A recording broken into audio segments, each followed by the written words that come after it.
اس دوران جو بھی گواہ پیش ہوتا ہے جے آئی ٹی کے سامنے اس کے لیے مناسب نہیں ہے کہ باہر آ کے جو بات چیت ان کی ہوئی ہے یا جو بیان ریکارڈ کرایا ہے اس کے بارے میں بات کی جائے، کیونکہ یہ اس وقت آ کے ریلیونٹ ہوگا جب جے آئی ٹی کی فائنل رپورٹ آ جائے گی. پھر آپ کو کوئی اعتراض کرنا ہے تو آپ کریں. آپ بطور گواہ کے سمن ہوئے ہیں، آپ نے بیان دیا ہے، آپ کا جو بھی وہاں پر موقف تھا وہ فی الحال پبلکلی ڈسکلوز کرنے کی کوئی اس میں ریلیونس نظر نہیں آتی. اور دوسری بات یہ ہے کہ انہوں نے کہا کہ ججمنٹ میں کہیں ذکر نہیں آیا. دیکھیے ججمنٹ میں ہر چیز اور ہر گواہ کا ذکر نہیں ہوتا. اب جے آئی ٹی بنا دی گئی ہے، یہ خود مختار ادارہ ہے جو کہ انویسٹیگیشن کرنے میں پوری طرح سے خود مختار ہے، اور اس کو سپریم کورٹ نے اختیارات دیے ہیں کہ آپ جن کو مناسب سمجھیں بلا کے ان کا ریکارڈ کریں، تاکہ آپ کو جو ہم نے جو آپ کو مقصد کے لیے آپ کو بنایا ہے اور جو ایشوز آپ دیے ہیں جن پر آپ نے رپورٹ دینی ہے وہ آپ پوری طرح سے کر سکیں. لہذا اگر وہ کسی کو سمن کرتے ہیں، بے شک اس کا نام آیا ہو یا نہ آیا ہو ججمنٹ میں، وہ اس چیز کو سامنے رکھتے ہوئے کرتے ہیں کہ انہوں نے کن ایشوز پر اپنی رپورٹ دینی ہے. لہذا اس پر اگر وہ سمجھتے ہیں کہ مریم نواز ایک ملقا گواہ ہیں تو وہ بلانے میں کوئی ایسے حرج والی بات نہیں، نہ اس پر اعتراض کیا جانا چاہیے. بہت سے اور گواہ جو بلائے گئے ہیں، کیا ان کا نام اس میں ہے کہ نہیں ججمنٹ میں ضروری نہیں ہے. تو یہ تو ان کی ثوابدید پہ چھوڑنا پڑے گا جے آئی ٹی کے کہ وہ کن کو کنسرنڈ وٹنسز سمجھتے ہیں، کنسرنڈ پارٹی سمجھتے ہیں اور ان کو بلا کے ان سے وہ بیان لینا چاہتے ہیں. اچھا احسن اقبال صاحب، یہ تو ایک حامد خان صاحب کی رائے ہے، لیکن اس سے بھی زیادہ جو اہم بات آج مریم نواز صاحبہ نے کی اور جس نے کہ بہت سے سوالات کو جنم دیا ہے، وہ انہوں نے یہ کہا ہے کہ نواز صاحب کے سینے میں بہت سے راز ہیں اور ان کو مجبور نہ کیا جائے کہ وہ سب راز قوم کے سامنے لے آئیں. مریم نواز صاحبہ کے الفاظ ذرا انہی کی زبانی سنیں. اس دن سے خوف کھاؤ جب نواز شریف اپنی کہانی عوام کے پاس لے کے جائے گا. اس کو اس نہج پہ مت لے کر جاؤ کہ جو راز اس کے سینے میں دفن ہے، جو سازشیں اس کے خلاف ہو رہی ہیں، وہ عوام کو یہ بتانے پہ مجبور ہو جائے. جی احسن اقبال صاحب، اس وقت پاکستان میں ہر سمجھدار شہری جو ہے، جو پاکستان میں جمہوریت پہ اور آئین کی بالادستی پہ یقین رکھتا ہے، وہ بہت پریشان ہو گیا یہ سب کچھ سننے کے بعد. وہ جاننا چاہتا ہے کہ یہ کیا سازش ہو رہی ہے، کون سے راز ہیں. حامد میر صاحب، اس پہ تو کوئی ڈھکی چھپی بات نہیں، یہ تو سیکرٹ نہیں ہے، تو اوپن سیکرٹ ہے کہ ایک حکومت جو 2013 میں برسر اقتدار آئی، اور مجھے یاد ہے کہ غالباً یہ نومبر یا دسمبر 13 کی بات ہے، پرائم منسٹر ہاؤس میں ایک اجلاس ہو رہا تھا اور اس کے گواہ جاوید اسلم صاحب بھی ہیں جو اس وقت پرنسپل سیکرٹری تھے، وہ بھی تھے، اور پی ایم صاحب بھی تھے. تو میں نے وہاں پر کہا کہ پی ایم صاحب یہ باہر جو فضا ہے، چونکہ جنرل مشرف کے دور میں ہم نے تو یہ سارے کھیل دیکھے تھے اور بڑے پی ایچ ڈی کر لی تھی، اور اب تو ہوا میں اڑتے ہوئے پرندے کے آپ پر بھی گن سکتے ہیں کیسے ہیں. تو مجھے یاد ہے میں نے وہاں پر یہ کہا کہ خبر یہ گرم ہے شہر میں کہ مارچ اپریل کے بعد ایک حملہ ہماری حکومت پہ ہونے والا ہے جس میں پی ٹی آئی، کاف لیگ اور طاہر القادری صاحب ہوں گے، اور یہ دارالحکومت پہ چڑھائی کر کے حکومت گرائیں گے. تو ہمیں اس کی ذرا تحقیق کرنی چاہیے اور اس کے اوپر ذرا توجہ کرنی چاہیے. اور پھر بعد کے جو واقعات ہیں آپ نے دیکھا کہ کس طریقے سے وہ انفولڈ ہوئے. اسلام آباد میں کوئی باخبر انسان اس سے بے خبر نہیں ہے کہ کون کون لوگ کون سے کردار اس سازش کے اندر شریک تھے کہ ایک منتخب حکومت جو بھی آئی ہے، جو پاکستان کو ترقی کے راستے پہ ڈال رہی ہے، اسے ٹاپل کرنے کے لیے کس طرح کے منصوبے بنائے گئے. تو سازشیں تو ہوئیں، اس میں تو کوئی شبہ نہیں ہے اور یہ سب کو پتا ہے. تو اس لیے اب میں ذرا بات تھوڑی پیچھے لے کے جانا چاہوں گا. آپ نے 5 جولائی کی بات کی. دیکھیے پاکستان میں ڈیموکریسی کے خلاف ایک منظم پروپیگنڈا کیا جاتا ہے اور بعض اوقات ہمارے سیاستدان بھی اس سے متاثر ہوتے ہیں. ایک متھ یہاں پہ یہ قائم کی گئی ہے کہ ہر مارشل لا سیاست کی ناکامی کی وجہ سے لگتا ہے. یہ پاکستانی تاریخ کا اتنا بڑا جھوٹ ہے کہ جس کی کوئی مثال نہیں ملتی. مثال کے طور پہ 4 مارشل لا لگے ہیں پاکستان میں. پہلا مارشل لا ایوب خان نے لگایا اکتوبر 58 میں، تو اس وقت فروری 59 کے اندر الیکشن ہونے والے تھے اور ملک کے اندر کیمپین چل رہی تھی، اور اگر وہ الیکشن ہونے دیے جاتے تو غالب امکان یہ تھا کہ حسین شہید سور وردی وزیر اعظم منتخب ہو جاتے اور کبھی مشرقی پاکستان آپ سے نہ ٹوٹتا۔ اس مارشل لا کی کیا بنیاد تھی؟ اس مارشل لا کی بنیاد اصغر خان نے اپنی کتاب میں لکھی کہ اسکندر مرزا نے کور کمانڈرز کو بلا کے چائے پلانی شروع کی تو ایوب خان نے اصغر خان صاحب سے یہ خدشہ ظاہر کیا کہ غالباً یہ میری چھٹی کرانا چاہتا ہے، تو ایوب خان صاحب نے اپنی نوکری کو بچانے کے لیے یا اس کو خطرے میں دیکھتے ہوئے سکندر مرزا کے خلاف کو کر کے اور مارشل لا لگا کے قبضہ کر لیا، ٹھیک ہے۔ دوسرا مارشل لا لگا 1969 میں۔ اب جب ایوب خان صاحب اقتدار دینے پہ مجبور ہو گئے، قوم تو جمہوریت مانگ رہی تھی، مارشل لا تو نہیں مانگ رہی تھی، تو اس وقت یحییٰ خان صاحب نے دیکھا کہ یہ مشرقی پاکستان کے اسپیکر قومی اسمبلی کو اقتدار دے کے جائیں گے، جو مشرقی پاکستان کے بنگالی کو شاید مجھے سلوٹ کرنا پڑے گا، تو یہ بابا جی اپنی ہماری باری مشرقی پاکستان کے پاس چلی جائے۔ انہوں نے گن پوائنٹ کے اوپر ایوب خان سے اقتدار چھینا، یہ بھی تاریخ کا حصہ ہے۔ اس میں کیا سیاست کی ناکامی ہے؟ لوگ تو جمہوریت مانگ رہے تھے ایوب خان کے خلاف۔ تیسرا مارشل لا لگا سن 77 میں، نوابزادہ نصر اللہ جی، مفتی محمود، مولانا غفور صاحب، تینوں اس بات کی گواہی دے کر گئے کہ بھٹو صاحب کے ساتھ ان کا ایگریمنٹ ہو گیا تھا نئے الیکشن کے بعد 4 جولائی کی رات کو۔ مارشل لا کیوں لگا؟ اس کی بھی بات میں نے ایک مضمون پڑھا، ڈاکٹر صفدر محمود نے لکھا تھا ایک، اس نے جو اس وقت شاید اسپیشل آئی بی میں تھے یا کہاں تھے، کہ غالباً بھٹو صاحب مایوس ہوئے کہ ضیاء الحق صاحب نے ان کو اس ایجیٹیشن میں سپورٹ نہیں کیا، ٹھیک ہے، and he wanted to change the army chief, ٹھیک ہے، اور اس کی بنیاد کے اوپر مارشل لا لگ گیا۔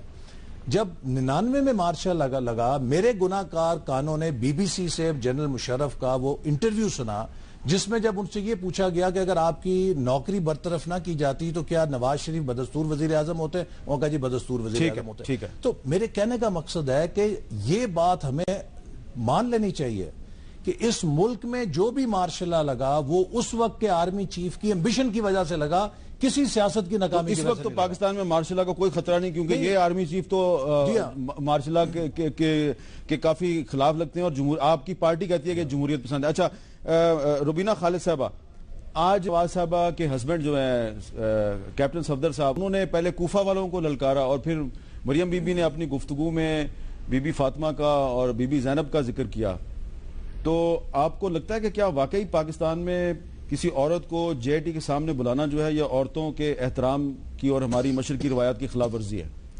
دیکھیے جی، ایک تو پہلی یہ بات ہے کہ وہ ہستیاں جو ہیں ان کے ساتھ ایک اپنا کمپیریزن کرنا کوئی بنتا نہیں ہے، اور ابھی جو آپ نے اپنے انٹرو میں جو امیجز دکھائے وہ بھی پاکستان کی ہی قوم کی بیٹیاں بھی تھیں، قوم کی مائیں بھی تھیں، جو آپ نے ابھی امیجز دکھائے جس طرح سے ان کے ساتھ، اور یہ تو ایک روٹین کی انکوائری تھی، اس کو اتنا بلو اپ کر دینا اور اس کو کمپیئر کرنا، ایک اس طرح تو عدالتوں میں میر صاحب ڈیلی خواتین پیش ہوتی ہیں، سپریم کورٹ میں بھی جاتی ہیں، لوور کورٹس میں بھی ہزاروں کی تعداد میں جو ہے وہ مقدمے چلتے ہیں اور خواتین وہاں پہ حاضر ہوتی ہے، یہ کوئی مشرقی روایات کے اگینسٹ کوئی ایسی بات نہیں ہے۔ لیکن بات یہ ہے کہ میں نے ان کی ساری بات سنی، بالکل یہ بجا کہہ رہے ہیں کہ مارشل لا اس ملک میں رہے، مارشل لا، لیکن اس ساری چیز سے انہوں نے کوئی سبق نہیں سیکھا۔ اگر آپ اپنی جو قومیں اپنی غلطیوں سے نہیں سیکھتی، ان کے ساتھ پھر یہ وہی چیزیں، وہی حادثات بار بار ہوتے ہیں۔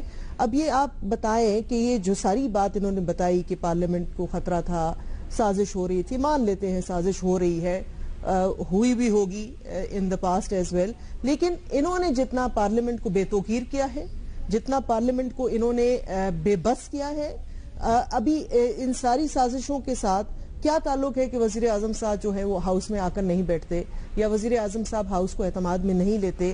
جو جس سازش کا یہ ذکر کر رہے ہیں کہ ایک ان کو پہلے سے پتا تھا کہ ایک ایسے دھرنا دیا جائے گا اور طاہر القادری صاحب آئیں گے اور یہ سب کچھ ہوگا، تو اس وقت ان کی بچت کیسے ہوئی؟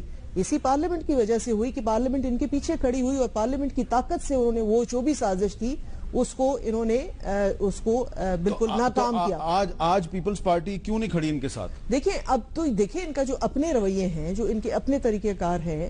اب یہ ایک چیز جو ہے جو پناما کا کیس ہے یا جو جی آئی ٹی ہے، اس کا بین الاقوامی قوتیں بھی اگر ان کے مل کے ان کے اگینسٹ ہو گئی ہیں تو پھر ایک الگ بات ہے، کیونکہ اس میں صرف ایک یہ نہیں تھے، اس میں اور بہت سارے لوگ ہیں جن کے اس میں نام ہیں اور انکوائریاں ہو رہی ہیں. تو اس کا طریقہ کار بھی ایک ہو سکتا تھا، ایک اچھے طریقے سے یہ ساری بات ہو سکتی. انہوں نے خود اس کو جو ہے اس نہج پہ پہنچایا ہے کہ آج کچھ جو ملک میں ہو رہا ہے. اور سازشیں تو چھوڑے میر صاحب، ان کو یہ نہیں معلوم کہ اس وقت سرحدوں میں حالت کیا ہے، اس وقت پاکستان کی خارجہ پالیسی کدھر کھڑی ہے اور کیا مسائل ہیں. صرف جو ہے اس وقت قوم کے لیے سب سے بڑا مسئلہ یہ بنا دیا گیا ہے کہ جی آج فلاں کو بلایا ہے جی آئی ٹی والوں نے اور فلاں کو بلایا جی آئی ٹی والوں نے. اچھا حامد خان صاحب، آج میں ایک آرٹیکل پڑھ رہا تھا قیوم نظامی صاحب کا، انہوں نے لکھا ہے کہ جب ان کو 1977 میں مارشل لاء کے بعد گرفتار کیا گیا، ان کو کوڑے بھی مارے گئے، تو پھر ان کی رہائی کے لیے آپ نے ان کی درخواست دائر کی تھی.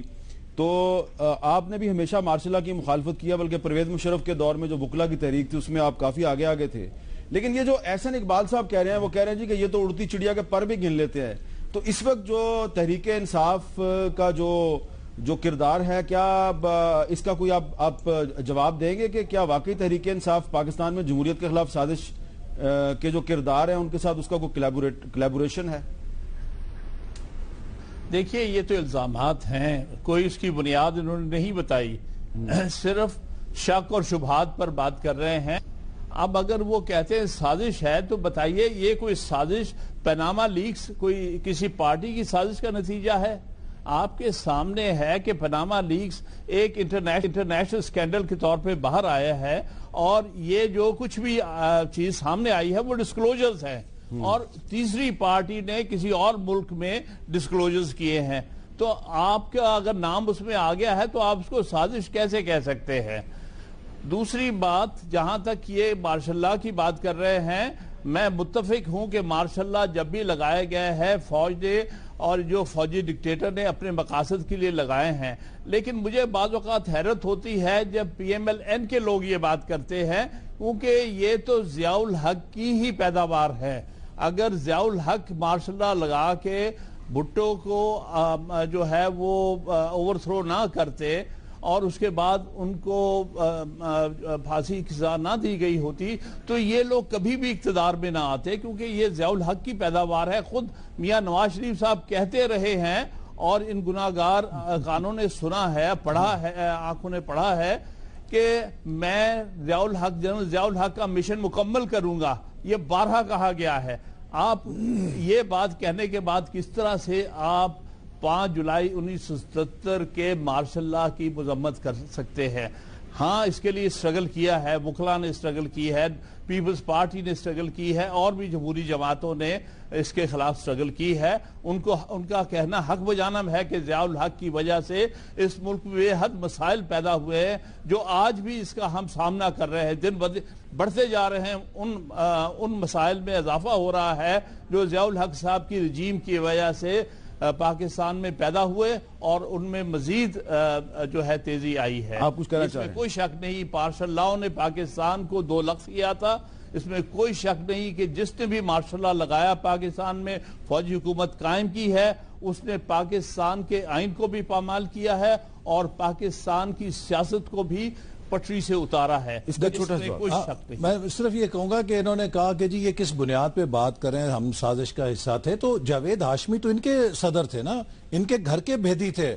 انہوں نے گواہی دی کہ کیا رول تھا اس وقت مخصوص عناصر کے ساتھ پی ٹی آئی کی قیادت کا دھرنے میں، اور جوڈیشل کو کی باتیں کس طرح پلان ہو رہی تھی. اور دوسری بات یہ کہ اس ملک میں جب 10-10 سال مارشل لاء رہا تو ہر پولیٹیکل لیڈرشپ اس کے سائے سے تو نکلی. بھٹو صاحب کو آپ ایوب خان کے مارشل لاء سے جدا نہیں کر سکتے، نواز شریف صاحب کو لگ کے مارشل لاء سے جدا نہیں کر سکتے، لیکن وہ دونوں گریجویٹ کیے، وہ اس سے نکلے اس کے سائے سے، اور انہوں نے ایک پاپولر پالیٹکس کی. اور یہی بات ہم کہتے ہیں کہ عمران خان صاحب جو مشرف کی چھتری سے آئے انہیں بھی گریجویٹ کرنا چاہیے، راستہ وہ بھی نہیں ہے. ایسے صاحب اگر ایک سوال، ایک صرف اعتراض ہے کہ بھٹو صاحب نے کبھی بھی یہ کلیم نہیں کیا کہ وہ صدر ایوب کا مشن لے کے آگے چلیں گے.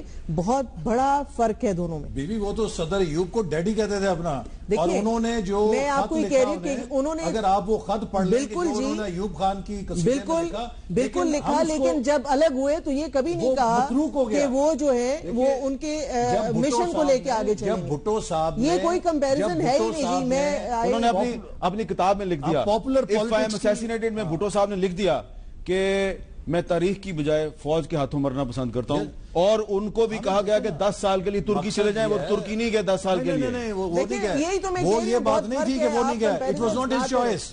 ضیاء الحق نہیں مانے. اچھا ہاں, وہ یہ نہیں تھا کہ ان کے لیے دباؤ ڈالا گیا, لیکن اس وقت ضیاء الحق نہیں مانے تھے.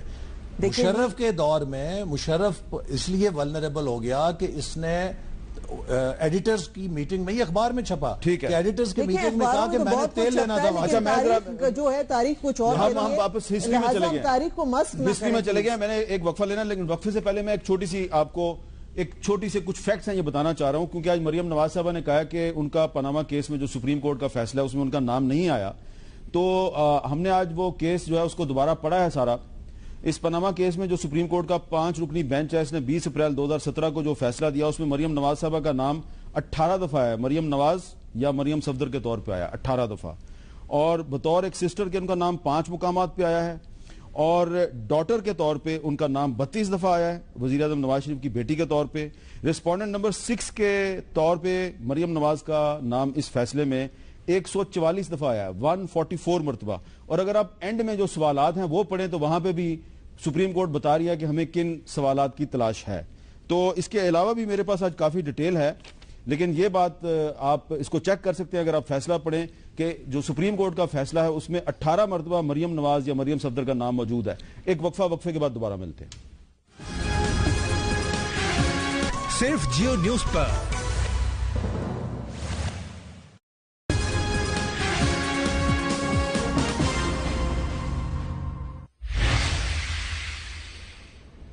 وقفے کے بعد کیپٹل ٹاک میں دوبارہ خوش آمدید. جیسا کہ آپ جانتے ہیں کہ آج مریم نواز صاحبہ جے ٹی میں پیش ہوئیں, اور اس موقع پہ مسلم لیگ نون جو ہے اس کے کارکنوں نے کافی وہاں پہ بڑی تعداد میں جمع ہونے کی کوشش بھی کی.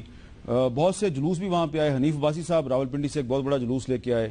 اسی طرح گجرانوالہ سے بھی ایک جلوس آیا مسلم لیگ یوتھ ونگ کا. لیکن کچھ لوگوں کی رائے یہ ہے کہ جی مسلم لیگ کوئی بہت بڑا شو نہیں کر سکی.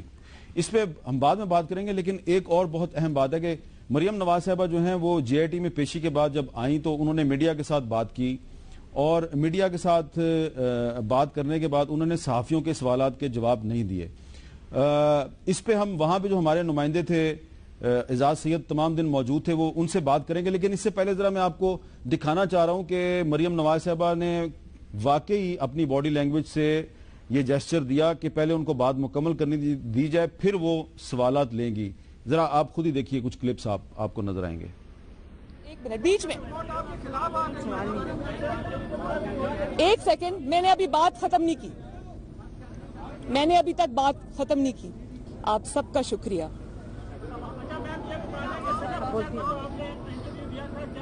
میں اپنی بات کر لوں پہلے پلیز. شکریہ. 2-3 دفعہ انہوں نے کہا میں اپنی بات پہلے کر لوں پلیز. تو اب اس پہ کچھ صحافیوں کا خیال ہے کہ جی ان کو ہمارے سوال لینے چاہیے تھے. ہمارے نمائندے جیو نیوز کے اسپیشل کورسپونڈنٹ اعزاز سید صاحب وہاں پہ موجود تھے, ان سے بات کرتے ہیں. السلام علیکم اعزاز سید صاحب. واسطہ امیر صاحب. اعزاز صاحب وہاں پر موجود تھے جہاں پہ مریم نواز صاحبہ نے اپنی میڈیا ٹاک کی, تو مریم نواز صاحبہ کی باڈی لینگویج کیسی تھی؟ کیا آپ ان سے امپریس ہوئے؟ بہت سے لوگ کہہ رہے ہیں کہ بہت امپریسو تھیں آج. امیر صاحب سچی بات یہ کہ میں بڑا ڈس اپوائنٹ ہوا ہوں اور میں کوئی اتنا امپریس نہیں ہوا. مریم صاحبہ نے اچھے طریقے سے بات کی ہے, لیکن زیادہ اچھا ہوتا کہ وہ صحافی جو انتظار کر رہے تھے وہ ان کے سوالات بھی لیتی. اور صحافیوں کا جو بنیادی کام ہوتا ہے امیر صاحب آپ کو بھی پتا ہے کہ ان کا کام ہوتا ہے کہ لوگوں کے ذہنوں میں جو سوالات اٹھ رہے ہیں وہ ان سے پوچھیں جو طاقتور ہیں, جو حکمران ہیں یا جن کے پاس کوئی اختیار ہے. تو ہم تو اس امید اور اس سوچ کے ساتھ وہاں پر موجود تھے کہ شاید ہمارے سوالات بھی لیے جائیں گے اور ان کے جواب بھی مریم صاحبہ دیں گی. لیکن وہ رستے میں بار بار ایک تو رک کے بات کر رہی تھی, جب کوئی سوال ہم کرنے لگتے تھے تو وہ کہتی تھی کہ نہیں میں نے ابھی بات کرنی ہے. تو مجھے اس بات نے کوئی زیادہ اتنا امپریس نہیں کیا. حسن اور حسین بھی بات کرتے رہے ہیں, فرینکلی سپیکنگ مجھے ان کی باتیں اس لیے امپریس کی کہ انہوں نے سوالات کے جواب دیے اور بڑے کانفیڈنس کے ساتھ جواب. یہ کوئی اتنا میرے خیال میں اچھا تاثر مریم صاحبہ کا نہیں گیا کہ انہوں نے سوال لیے بغیر ہی اپنی بات کر کے چلی گئی. میر صاحب, مریم نواز صاحبہ کی گفتگو میں یہ تاثر واضح تھا کہ وہ بعد میں اپنی گفتگو جب مکمل کر لیں گی تو صحافیوں کے سوالوں کے جوابات دیں گی, لیکن ایسا نہیں ہوا. آپ نے بھی دیکھا وہ اپنی بات مکمل کر کے صحافی سوال کرتے رہ گئے, ہم سوال کرتے رہ گئے, وہ چلی گئی. لیکن وہاں پر کچھ لوگ یہ بھی ہم نے دیکھے کہ جب مریم صاحبہ جا رہی تھیں تو وہ شیم شیم کے نعرے لگا رہے تھے. میرے خیال میں ہمارے بعض ایسے لوگ بھی ہیں جو شاید یہ جرنلزم کے اصول نہیں ہیں اور ان اصولوں کو بھول جاتے ہیں. یہ بھی کوئی مناسب بات نہیں تھی. انہوں نے جواب نہیں دیا, انہیں دینا چاہیے تھا, زیادہ اچھا لگتا کہ وہ جواب دیتی, لیکن انہوں نے نہیں دیا. ہم ان کو باندھ نہیں سکتے, لیکن یہ بھی بات مناسب نہیں کہ وہ جائیں اور ان کے اوپر جو ہے شیم شیم کے نعرے لگائے جائیں. بالکل صحیح. بہت بہت شکریہ صاحب, بہت بہت شکریہ آپ کا. اس پہ آپ کچھ کہنا چاہیں گے یاسر اقبال صاحب کہ مریم نواز صاحبہ کو ایک دو سوال لے لینے چاہیے؟ نہیں, دیکھیے پہلی بات تو یہ ہے کہ میں نے آپ کے سارے جیسچرز دیکھے, کہیں اس نے یہ امپلائی نہیں کیا تھا کہ میں آپ کے سوالوں کا جواب دوں گی. اس نے یہ کہا کہ مجھے بات مکمل کر لینے دیں. اور دوسری بات یہ کہ وہ پریس کانفرنس نہیں تھی. اگر آپ پریس کانفرنس کریں پھر آپ سوالات لیتے ہیں. دیٹ واز اے پریس کے لیے ایک بریفنگ کہہ لیجیے یا ایک سٹیٹمنٹ تھی, ایک میڈیا سٹیٹمنٹ انہوں نے کی, اس کے بعد چلی گئی. کیونکہ حسن نے اور حسین صاحب نے سوال لیے, اس کے بعد وہاں پر حسین جو ہیں وہ میں نے دیکھا کہ موجود تھے اور ایک صحافی نے ٹریل کے حوالے سے سوال کیا اور حسین نے اس کا جواب دیا.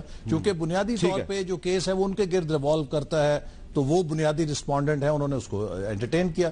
لیکن اب یہ بھی مناسب نہیں ہے کہ ان کی ایک بڑی کمپریہنسو ایلیکوینٹ وہاں پر اسٹیٹمنٹ تھی جس کو پورے ملک کے اندر بڑا سراہا گیا ہے, اور صرف اس بنیاد کے اوپر اسے کویشچن یا کلاؤڈ میں لایا جائے کہ جی انہوں نے سوالات نہیں دیا, یہ شاید فیئر نہیں ہے.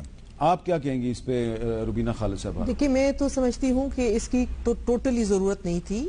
باہر آتی اور چلی جاتی. اگر کوئی پریس ریلیز جب دیا جاتا ہے تو وہ پریس ریلیز دیا جاتا ہے, وہ پھر میڈیا کو سامنے کھڑے ہو کر باتیں نہیں کی جاتی. اگر آپ نے باتیں کی ہیں تو پھر آپ کم از کم ان کی باتوں کا جو وہ جواب لینا چاہتے ہیں وہ پھر دینا چاہیے. یہ ایک ایتھیکلی بنتا ہے کہ جب آپ نے اپنا پوائنٹ آف ویو بتا دیا تو اگر ان کے ذہن میں کوئی کویسچن ہے تو that has to be answered. یہ ہمیشہ پریکٹس بھی یہی ہے, جو آپ بول رہے ہیں وہ بھی طریقہ کار ہے, لیکن وہ پھر پریس ریلیز کی شکل میں جاتا ہے. پریس کانفرنس آپ کرتے ہیں یا پریس سے جب بھی بات کرتے ہیں پریس کی کوئریز جو ہوتی ہیں وہ ان کو آپ کو سیٹسفائیڈ کرنا یہ بہت ضروری ہوتا ہے. میں دو باتیں ضرور اور کہنا چاہوں گا. دیکھیے وہ لوگ کہ جو کہتے تھے کہ گاڈ فادر کی حکومت ہے, آج پاکستان کے لوگوں کے سامنے میں یہ بات کہنا چاہتا ہوں کہ گاڈ فادر کی حکومت میں اس کی فیملی, اس کے بچے اس طرح جی آئی ٹی کے سامنے پیش نہیں ہوتے. جو لوگ کہتے تھے سیزیلین مافیا کی یہاں پہ حکومت ہے, مافیاز کے اندر میں اس طرح جی آئی ٹیز کے آگے بچے پیش نہیں ہوتے, یہ اس بات کا ثبوت ہے کہ پاکستان میں ڈیموکریٹک گورنمنٹ ہے, پاکستان میں رول آف لا پہ یقین رکھنے والے حکمران ہیں, مافیا اور گاڈ فادر نہیں.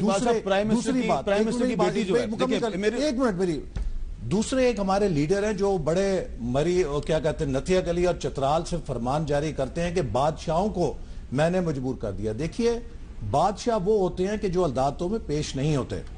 الیکشن کمیشن کے اندر سمن پہ سمن, پیشی پہ پیشی, اور عمران خان صاحب ایک جگہ مفرور ہیں, ایک جگہ پیش نہیں. اس کا جواب یہ بادشاہ حامد خان صاحب سے لیتا ہوں. جمہوریت یہ ہے کہ آپ عدالت کے فیصلوں کے آگے سرخم تسلیم کریں. چھوٹا سا سوال ہے, اس کا جواب میں لیتا ہوں حامد خان صاحب سے. مجھے یہ بتا دیں, عمران خان صاحب نے یہ بھی کہا ہے کہ اگر یہ گاڈ فادر کی بیٹی نہیں ہے اور یہ الیکٹڈ پرائم منسٹر کی بیٹی ہے, but she is a private citizen, ایک پولیس افسر جو ہے وہ اس کو سلوٹ کیوں مار رہی تھی بار بار؟ میں نے نہیں دیکھا اس کا, لیکن یہ دیکھ لیں, شی از آلسو, یہ دیکھ لیں, یہ لیں, اس نے سلام کیا ہوگا. ان کی ٹریننگ ایسی ہوتی ہے کہ وہ لگتا ہے, اور وہ چونکہ ایک جسے کہہ لیجئے کہ وزیر اعظم کی بیٹی ہیں, she is entitled to certain security.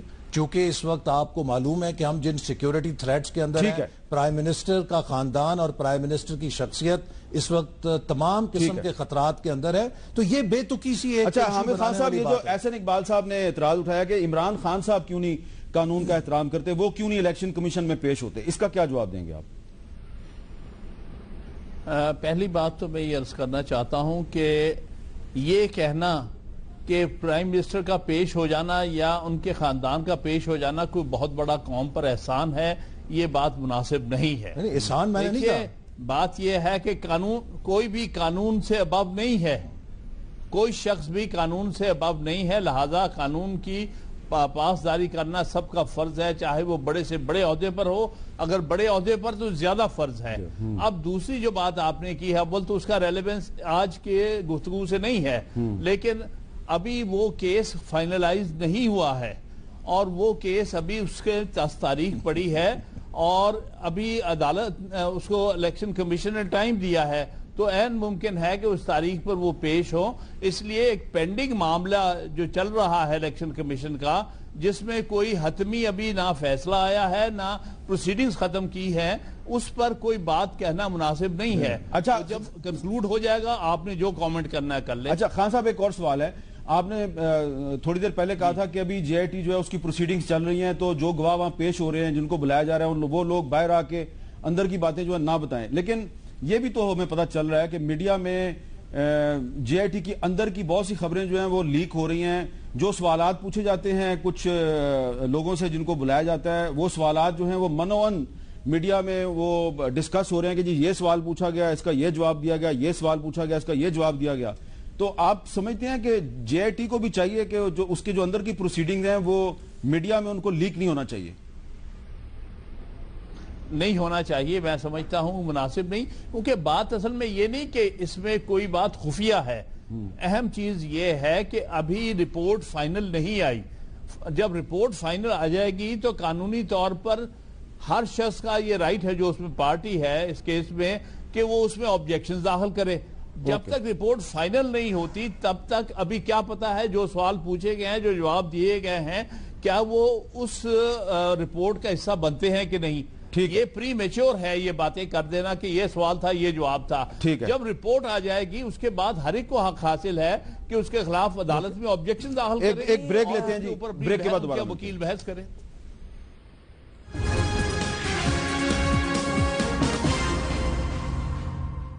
میڈیکیم dental کریم کا خاص فارمولا, سینسٹیویٹی, مسوڑوں سے خون آنا.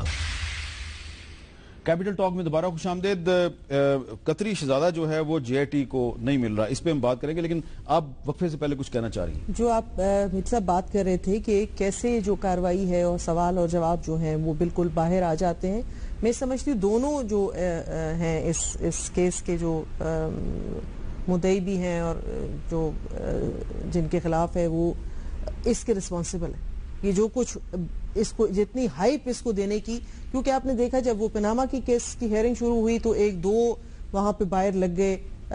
ایک جو تھے وہ بتاتے تھے آج یہ کہا گیا, وہ کہتے تھے نہیں یہ نہیں کہا گیا, یہ کہا گیا. تو وہ جیمز بانڈ کی فلم کا تو میں کہوں گی ماحول بنایا گیا, کالی این کے سب پہن کے باہر ادھر بھی کھڑے ہو جاتے تھے, ادھر بھی کھڑے ہو جاتے تھے. اب یہ بھی ادھر بھی آپ دیکھیں تو خود آ کے باہر بتا رہے ہیں کہ ان سے اندر کیا سوال پوچھے گئے, تو انہوں نے پھر آگے کیا سوال پوچھا. تو پھر اس میں آپ مارجن خود دے رہے ہیں. لیکن کچھ لوگ ایسے بھی ہیں, مثلا میاں طارق شفیع صاحب جو ہیں, میاں طارق شفیع صاحب نے کسی سے کوئی بات نہیں کی, لیکن ان سے جو سوال پوچھے گئے اور انہوں نے جو جواب دیے, یہ سارے کچھ میڈیا کے چینلز کو پتا ہے. میں آپ کی بات کے پاس بالکل ایگری کرتی ہوں, لیکن جب آپ ایک اوپننگ دیتے ہیں تو وہ پھر اوپننگ کے لیے اور راستے بھی لوگ. اچھا احسن اقبال صاحب, یہ کہا گیا تھا کہ جی جے آئی ٹی کو قطری شہزادے کے پاس ضرور جانا چاہیے, لیکن وہ تو کہہ رہا ہے جی کہ میرے پاس میرے دفتر آئیں. اب یعنی کہ دوحہ بھی اگر کوئی پہنچ گیا ہے تو اس کو کہا جا رہا ہے نہیں ہم سفارت خانے میں نہیں آئیں گے, میرے دفتر آؤ.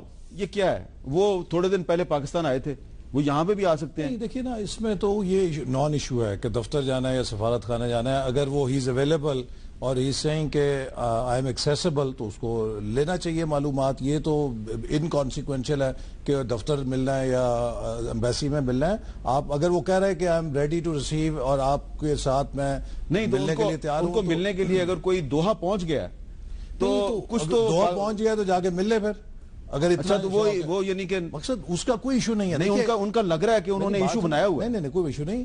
کیا قطری شہزادے نے یہ کہا ہے کہ میں نے نہیں ملنا؟ میں کل سن رہا تھا ٹی وی کے اوپر ان کے کسی ترجمان کا بیان, ان کا جی پیپلز پارٹی کہہ رہی ہے جی کہ وہاں پہ جے آئی ٹی کو جانا نہیں چاہیے, قطری شہزادے کو آنا چاہیے. وہ انکانسیکوینشل ہے. سوال یہ کہ کیا اس نے انکار کیا, وہ نہیں کیا. اچھا میں آپ کی جو بات کرنا چاہتا ہوں, آپ نے کہا جی سوالات اٹھ رہے ہیں, تو سوالات تو ابھی کچھ بہت ان آنسرڈ ہیں. پہلا سوال ابھی تک ریمینز ان آنسرڈ کہ جب سپریم کورٹ کے فیصلے کے مطابق جے آئی ٹی کی کمپوزیشن نامزدگی سے ہونی تھی تو واٹس ایپ کالوں کا کیا قصہ تھا؟ ابھی تک اس کا جواب نہیں آیا.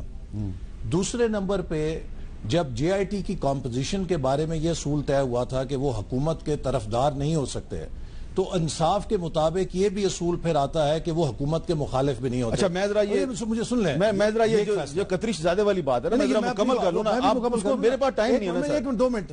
ٹھیک ہے. تیسری بات یہ ہے کہ جو تصویر کی لیک ہوئی اس کے اوپر ابھی تک کوئی کنکلوسیو جو ایس سی سی پی کا ریکارڈ کی ٹیمپرنگ اور فورجری ہوئی، ساری بات ہم کہہ رہے ہیں، ساری بات آئے گی نا، اس کا بھی ذکر کریں نا. چوتھی بات ایس سی سی پی کا ریکارڈ کی ٹیمپرنگ ہوئی، اس کا بھی پتہ چلنا چاہیے. چوتھی بات یہ ہے کہ جب یہ جے آئی ٹی 5 مئی کو کانسٹیٹیوٹ ہوئی تو 20 اپریل سے پہلے کی مانیٹرنگ اس کی رپورٹوں میں شامل کس نے کی، کس کے کہنے پہ کی؟ دیکھیے یہ سارے سوالیہ نشان. اچھا حامد خان صاحب ذرا ایک لیگل پوزیشن بتائیں کہ اگر جے آئی ٹی کی ٹیم کے ارکان قطر چلے جاتے ہیں، دوحہ پہنچ جاتے ہیں، وہاں جا کے کہتے ہیں جی ہم اتنی دور آ گئے ہیں، اب آپ ہماری ایمبیسی میں آ کے ہم سے مل لیں، تو قطری شہزادہ کہتا ہے کہ نہیں آپ مجھے میرے دفتر میں آگے ملیں، تو کیا کرنا چاہیے جے آئی ٹی کو؟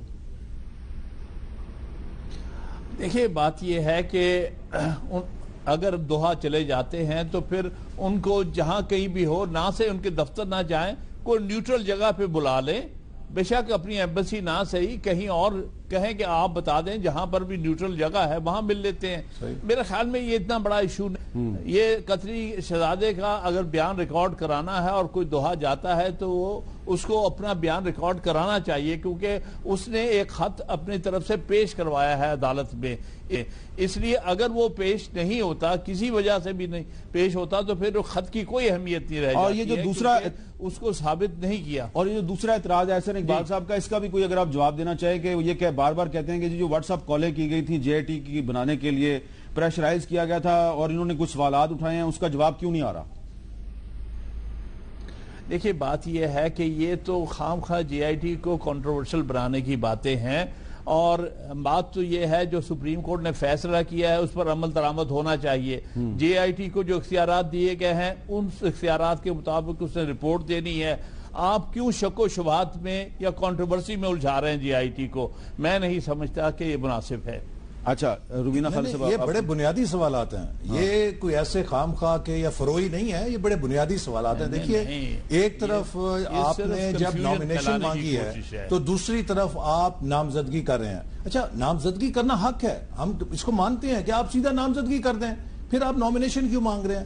دوسری طرف یہ ہے کہ آپ ایک طرف جے آئی ٹی کہہ رہی ہے ہم نے 24 گھنٹے میں تصویر لیک کی رپورٹ بینچ کو بھیج دی ہوئی ہے، دوسری طرف جے آئی ٹی سے کہا جا رہا ہے کہ آپ اس کی تفتیش کر کے دیں. یہ چیزیں ہیں جی آپ کچھ کہنا چاہتے ہیں؟ دیکھیے بات یہ ہے کہ ساری باتیں جو ہیں یہ سیکنڈری ہو جاتی ہیں. جو اصل چیز ہے وہ خط ہے، اور خط جو ہے ان کی پرائمری ایویڈنس میں آتا ہے، اور اس کو ایکسیپٹیبلٹی تبھی ہوگی جب اس کی جو اونرشپ ہے وہ پراپر طریقے سے اسٹیبلشمنٹ اس کی نہیں کی جاتی.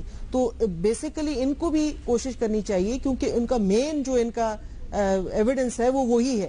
اگر نہیں ہو سکتا کسی طریقے سے اسٹیبلش اور ان کا بیان نہیں ہو سکتا تو وہ جیسے حامد صاحب نے کہا ہے تو وہ تو کنسیڈر ہی نہیں کیا جائے گا ایز ایویڈنس. تو بیسیکلی ضروری یہی ہے کہ اب ان کی کسی طریقے سے بھی جس طرح سے، کیونکہ جب انہوں نے اتنی بڑی ذمہ داری لی ہے اور ایک خط دیا ہے، then he should have the moral courage کہ وہ اس کو جو ہے وہ اون کرے. لاسٹ بات یہ ہے کہ پاناما کے اندر کیا خوشی کی بات ہوتی کہ ہمارے 4 سال میں کسی پبلک فنڈ کے اوپر یہ کرپشن کا کیس بناتے، کسی کانٹریکٹ کے اوپر بناتے. دیکھیے واٹ از پاناما، ان کی پرائیویٹ ٹرانزیکشن ہے. میں ایک بنیادی سوال اٹھاتا ہوں، شریف خاندان کی ورتھ سیاست میں آنے سے پہلے بھی اتنی تھی کہ ایسے وہ 2 فلیٹ اور بھی خرید سکتے تھے؟ کیا انہوں نے اپنی حیثیت سے بڑھ کے وہ پراپرٹیز لی ہیں؟ اگر اپنی حیثیت سے بڑھ کر لی ہوتی تو سوال اٹھتا. اچھا اس کا جواب دے دیں جی حامد خان صاحب. یہ جو بات کیا ہے تو پھر بتا یہ جو بات کیا ہے احسن اقبال صاحب نے، اتنا کوئی مسئلہ ہی نہیں ہے جی. تو پھر تو مسئلہ کوئی نہیں ہے. اگر یہ ان کی حیثیت تھی تو پھر وہ کیوں گھبرا رہے ہیں کہ یہ انکوائری ہو رہی ہے؟ کوئی نہیں گھبرا رہا. اتنی پینک ان کو میں نظر آ رہی ہے. اگر ان کے پاس ایکسپلینیشن ہے تو کوئی پینک کی بات ہی نہیں ہے. جی بہت بہت شکریہ حامد خان صاحب، بہت بہت شکریہ احسن اقبال صاحب.